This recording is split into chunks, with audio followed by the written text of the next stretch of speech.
tercera línea con un tratamiento anestésico, y como el paciente deja de moverse, deja de convulsionar, pues creemos que ya controlamos la crisis, y hoy las guías actuales dejan bien claro que el éxito terapéutico del estado epiléptico es ausencia de signos clínicos y electroencefalográficos. Por lo tanto, si no hacemos electroencefalograma, no podemos garantizar que tenemos éxito terapéutico en el estado epiléptico refractario. Por otro lado, el electroencefalograma de rutina, ese estudio de 20 o 30 minutos que vinimos a hacer un momentito, falla en detectar aproximadamente la mitad de la crisis no convulsiva. Si en el momentito que llegó, hizo el estudio, 20, 30 minutos, en el mejor de los casos, una hora, no captó nada, pues perdimos la información del estudio. Además, el electroencefalograma, el electrocontinuo, permite evaluar ciclos completos de sueño y vigilia. Y esto actualmente es uno de los elementos que se ha demostrado que tienen mejor valor pronóstico en los pacientes en coma, que conserven la ciclicidad sueño-vigilia, y eso solamente lo podemos evaluar con un registro continuo, no con un registro intermitente. Y por último, que yo creo que es uno de los elementos más importantes, es que el electroencefalograma continuo permite monitorear la eficacia terapéutica, la eficacia del tratamiento anticrisis. Y aquí quiero hacer un pequeño paréntesis: no confundir eficacia terapéutica con profundidad anestésica. Porque yo sé que en muchas terapias se utiliza el BIS, el índice biespectral, para evaluar profundidad anestésica. Aquí no estamos hablando de profundidad anestésica, estamos hablando de éxito terapéutico, y de todas formas, si al final da tiempo para algunas preguntas, o si no me pueden abordar luego, les puedo explicar por qué incluso ni para evaluar profundidad anestésica en la terapia intensiva es recomendable el BIS. ¿De acuerdo? Ahora, no es porque lo digo yo, para todos aquellos que nos gusta la evidencia científica, ¿no? Ya actualmente hay guías. Esta que le estoy mostrando es la guía de consenso de la Sociedad Americana y de la Federación Internacional de Neurofisiología Clínica, que deja bien claro cuáles son las indicaciones para el eje continuo, tanto en adultos como en niños críticamente enfermos. Y la primera vez que presenté esto con un grupo de intensivistas, me dijeron: sí, no, pero esa es la guía de los neurólogos, ¿no? De los neurofisiólogos. Pues no, aquí tenemos la guía de la Sociedad Europea de Medicina Crítica en su sección de neurocríticos, donde dice bien claro cuáles son las recomendaciones, cuáles son las indicaciones para el uso de monitoreo con eje continuo en pacientes críticamente enfermos. Y está bien claro con el nivel de evidencia que tiene cada una de las indicaciones. Ah, no, Doc, pero esos son los europeos, y los europeos ahí como que no se parecen mucho a los de América, ¿no? Pues no, aquí tenemos la Neurocritical Care Society, también con su guía de consenso acerca de cuáles son las herramientas indicadas para el monitoreo multimodal, y específicamente tiene una sección para neurofisiología, y en esa sección de neurofisiología deja bien claro cuáles son las indicaciones del eje continuo para los pacientes en terapia intensiva. Cuando di esta conferencia también por primera vez, y al final estas guías están publicadas desde los años 2013, 2015 y 2017. Tienen ya unos cuantos años esas guías, y uno se comienza a preguntar: ¿pero por qué es tan complejo si ya la guía está, esa que se adopte de forma generalizada, ¿no? Y a veces también, dentro de los tantos factores que se puede encontrar, sabemos que a veces está la barrera del lenguaje, el idioma, ¿no? Sabemos que el inglés, quizás no todo el mundo es tan fluido en inglés, le cuesta trabajo, y eso se convierte en una barrera. Pues por allá por el año 2019 nosotros decidimos publicar también un trabajo en el que tratábamos de plantear un poco estas mismas, cuáles eran los antecedentes y las indicaciones del eje continuo en la terapia, y tratando incluso de tropicalizar un poco estas indicaciones a nuestra realidad en América Latina. Ahí ese trabajo lo pueden encontrar. Ahora, a pesar de todas las guías, a pesar de saber que es una herramienta muy útil con algunas indicaciones bien claras, a pesar de que uno revisa, por ejemplo, en PubMed, y en los últimos 15, 20 años el crecimiento en los artículos en el uso de eje continuo en la terapia intensiva ha crecido de forma exponencial, porque todavía sigue siendo tan poco usado en los países de recursos limitados, y no solamente recursos limitados, en países del primer mundo tampoco es que sea en todas las instituciones de salud. Bueno, es una realidad, hay un grupo de limitaciones importantes. En primer lugar, como le decía al principio, la baja calidad del registro electroencefalográfico en un ambiente como la UCI es complejo. Hay baja calidad. Primero, hay un montón de artefactos que pueden inducir ruido. Y segundo, es un paciente que está sometido a procederes terapéuticos con relativa frecuencia, con relativa urgencia. Y esto a nosotros nos pasa. Cuando yo tengo conectado a un paciente en la terapia intensiva y de repente alguien llega a hacer una traqueostomía, a hacerle algo, algún procedimiento, nadie se preocupa por favor, no tumbe los electros del doctor. No, eso es lo primero que se va, ¿sale? Por lo tanto, estos son elementos que atentan contra la adopción de este tipo de herramientas. Por otro lado, es costosa. Por un lado, tenemos que el equipamiento necesario, las computadoras, tienen que ser computadoras con bastante capacidad, computadoras con una memoria RAM suficiente para permitir procesar en tiempo real señal de electroencefalográfica, señal de video y cálculos matemáticos en tiempo real, como vamos a ver ahorita. Además de eso, necesitamos una cámara. Nosotros tenemos una cámara conectada arriba, tiene que ser una cámara infrarrojo que se pueda mover incluso.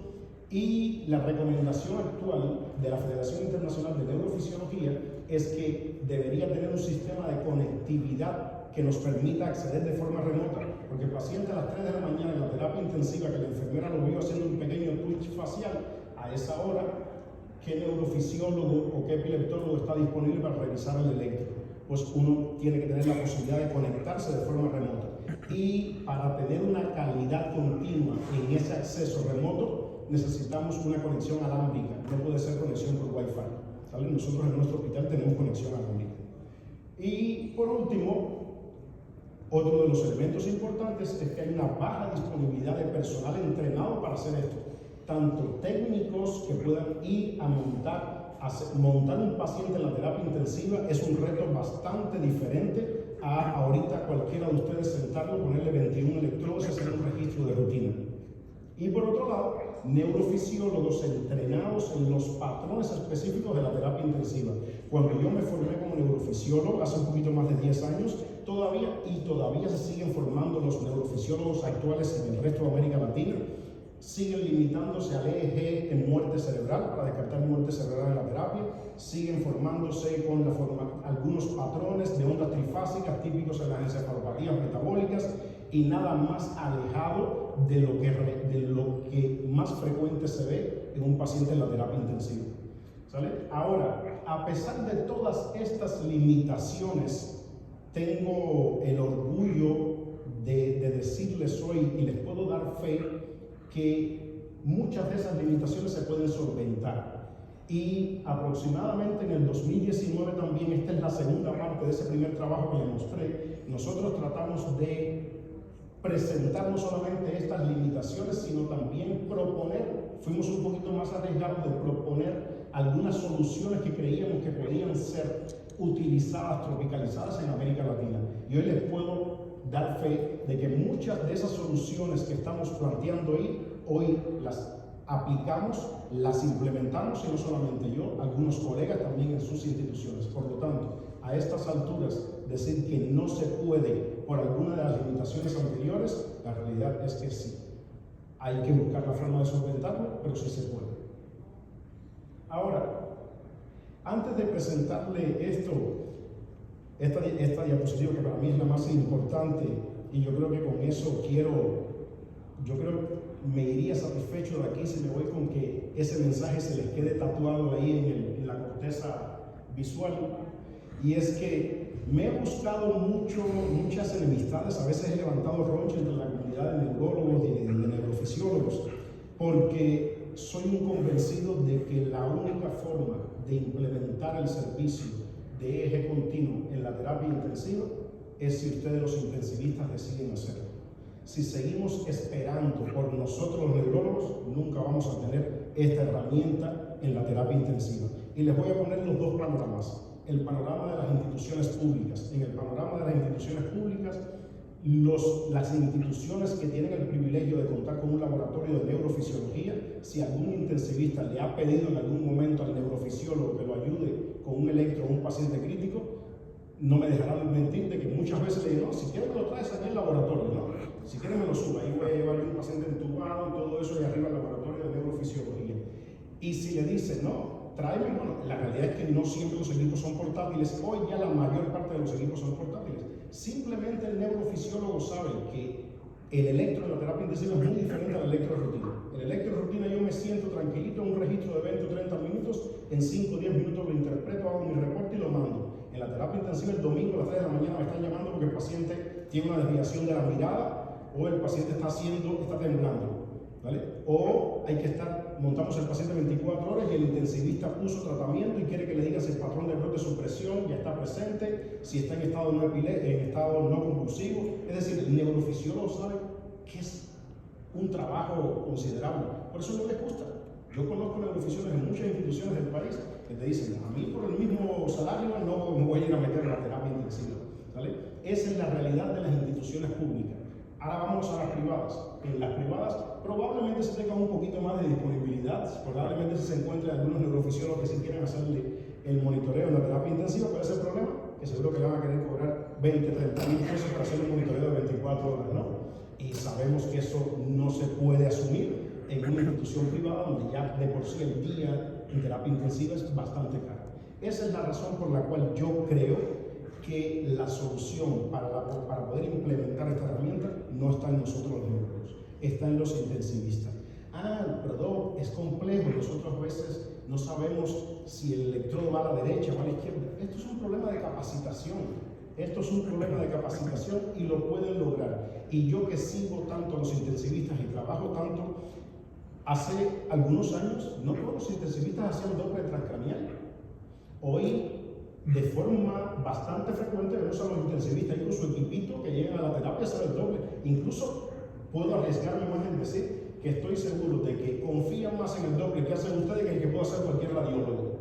¿Por qué? Porque el radiólogo no está entrenado en eso en particular, mientras que ustedes sí se entrenaron en eso. Entonces, yo creo que hay que capacitarse también en el uso de esta herramienta. No es para que se conviertan en neurofisiólogos ni electroencefalografistas, pero sí hay cosas fundamentales que pueden aprender, capacitarse y hacerlo en la terapia intensiva y solamente utilizar de forma remota o como interconsulta a los neurólogos, a los neurofisiólogos, a los epileptólogos. Es completamente factible. Y yo, además, si hay alguien que lo puede hacer son ustedes. A mí no me pongan a manejar a un paciente en la terapia intensiva, porque se me hago ahorita definitivamente, pero si hay alguien que pueda aprender este tipo de patrones, son los intensivistas. Además, ustedes están bien entrenados en saber identificar patrones y eso es lo que les vengo a presentar el día de hoy. El día de hoy les voy a platicar un poco acerca del eje cuantitativo. Esas rayitas, ese montón de rayitas son complejas, es cierto, son bastante complejas de interpretar, pero afortunadamente para nosotros tenemos otra herramienta que ha ganado más, se ha puesto de moda en los últimos 10-15 años, que es el electroencefalograma continuo, cuantitativo, donde le hacemos un montón de análisis matemático a ese montón de rayitas y lo ponemos en forma de un gráfico de tendencia. Aquí tenemos, miren aquí arriba, aquí no se ve bien, pero aquí hay 2 horas de registro. Aquí hay compactada en esta ventana 2 horas de registro electroencefalográfico. Y yo creo que viendo eso, a nadie le queda duda que ahí llama la atención que aquí pasó algo, ¿no? Aquí hay algo que pasó. Eso es muy fácil de identificar. Bueno, tienen duda, aquí ponemos el cursor y nos vamos a revisar. Ya ahorita les voy a platicar específicamente qué pasa en ese lugar. Bueno, esto es un gráfico de tendencia. El gráfico de tendencia no es más que un gráfico que muestra el comportamiento promedio de una serie de datos a lo largo del tiempo. ¿Qué tenemos aquí? En el eje de las X, tiempo, en el eje de las Y, un valor de temperatura. Y aquí lo que estamos viendo es el resumen de cómo se ha movido la temperatura en los últimos 140 años. Y aquí hay 2 cosas que saltan a la vista. La primera, fácil de identificar, es que la tendencia ha sido en aumento, ¿de acuerdo? En los últimos 140 años, la tendencia ha ido en aumento. Y lo otro es que hay lugarcitos donde hay como unos picos. ¿Qué habrá pasado aquí en 1942? Pues vamos específicamente a 1942 y revisamos qué pasó. Pero ahí a simple vista se ve que ha habido un aumento, una tendencia en aumento y que algo pasó ahí. Pues eso es lo mismo que le hacemos al electroencefalograma. Agarramos la señal del electroencefalograma, la dividimos en pequeños segmentos y luego a esos pequeños segmentos se les traen componentes variables. Frecuencia, amplitud, fase, energía, morfología, un montón de cosas y se representan gráficamente en una línea de tiempo. Y siempre los gráficos de tendencia van a ser así.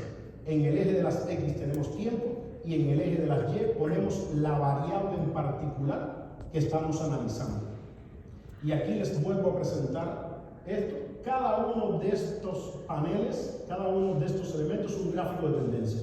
Por ejemplo, este que tenemos aquí abajo es un gráfico que nos plantea, que nos muestra el índice de supresión, qué tantos segmentos del electroencefalograma están por debajo de cierto umbral de amplitud que yo le configuro, y eso es muy importante a la hora de evaluar, por ejemplo, profundidad anestésica, si lo llevamos a un patrón de brote supresión.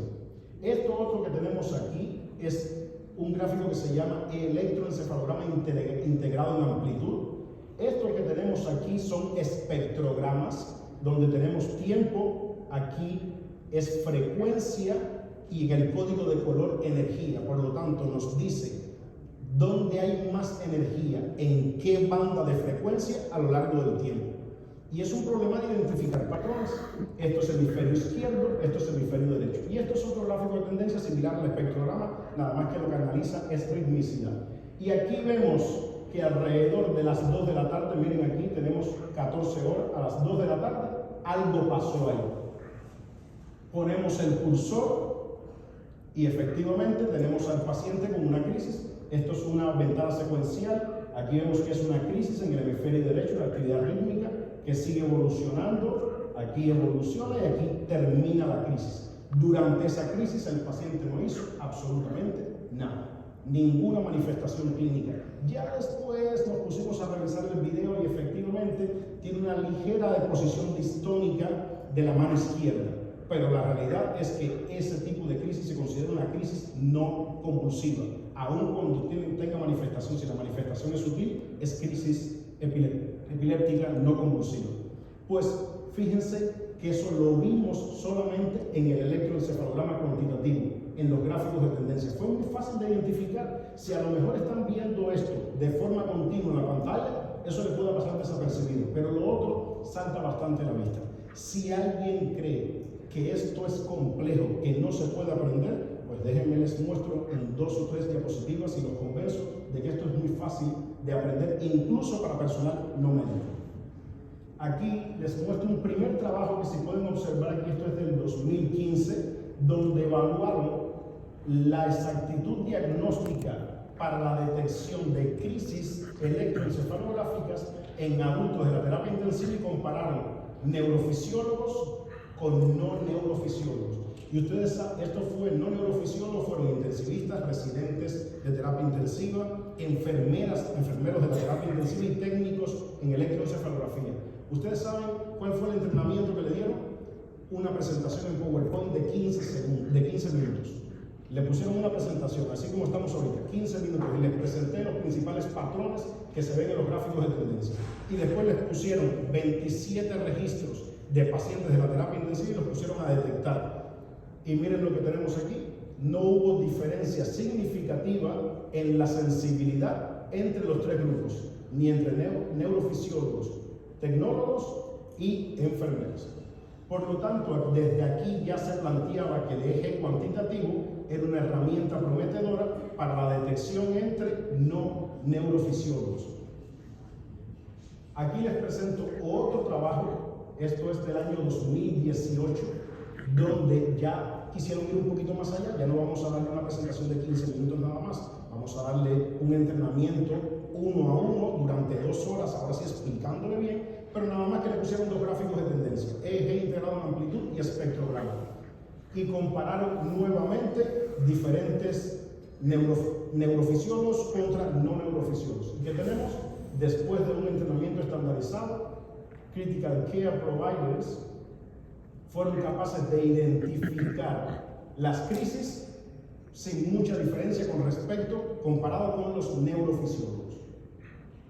Aquí, estos 2 trabajos lo criticaron mucho. También se replicaron en población pediátrica, en terapia intensiva pediátrica, y no hubo ninguna diferencia. Pero los criticaron mucho porque dijeron, sí, claro, ahorita les doy un entrenamiento, los pongo a identificar y todos los pueden identificar. No es lo mismo en la vida real cuando estoy en la terapia y tengo que decidir si digo que es o no es, y de eso depende el uso de un tratamiento.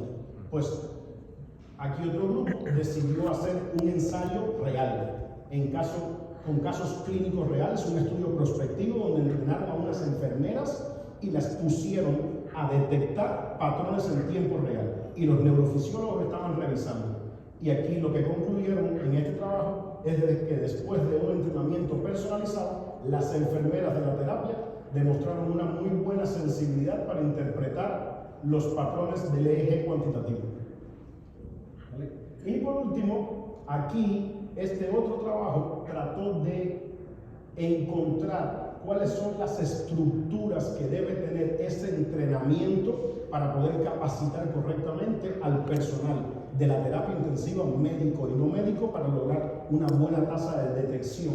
Y aquí lo que demostraron en este trabajo era que diferentes proveedores, es decir, médicos y no médicos, pueden ser educados para revisar el electroencefalograma. Y por lo tanto, este trabajo demostró que hay varias formas de lograr integrar el electroencefalograma en las terapias intensivas para el manejo de los pacientes críticamente enfermos. Por lo tanto, yo espero que en estas diapositivas todo el mundo le haya quedado bastante claro de que esto no es tan complejo como parece. Aquí estos trabajos se enfocaron en técnicos en electroencefalograma, en enfermeras de la terapia intensiva, en residentes, en intensivistas, por lo tanto, lo pueden lograr sin ningún problema, con una capacitación, con un buen entrenamiento. Y si aún así con esto no es suficiente, pues les traigo aquí un pequeño ejercicio donde vamos a tratar de entre todos identificar para ver si realmente es tan complejo como parece, ¿no? Este es el mismo caso que les mostré. Esto es un paciente que lo monitorizamos por 24 horas y esta es la misma crisis que les mostré hace un ratito. ¿Se acuerdan? Que les mostré las 4 épocas del electroencefalograma, una crisis focal en el hemisferio derecho.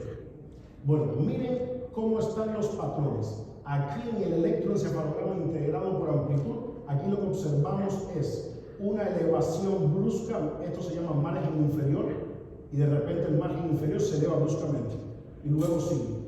En el espectrograma, ese patrón se le llama llama, o de inglés flame, que es como si tuviéramos una velita. ¿Se dan cuenta? Como es más oscuro aquí, y de repente una llamita más hacia arriba, es como si estuvieran viendo una velita o una fosforera, con la llama, ¿no? Ese patrón es típico de las crisis en el electroencefalograma.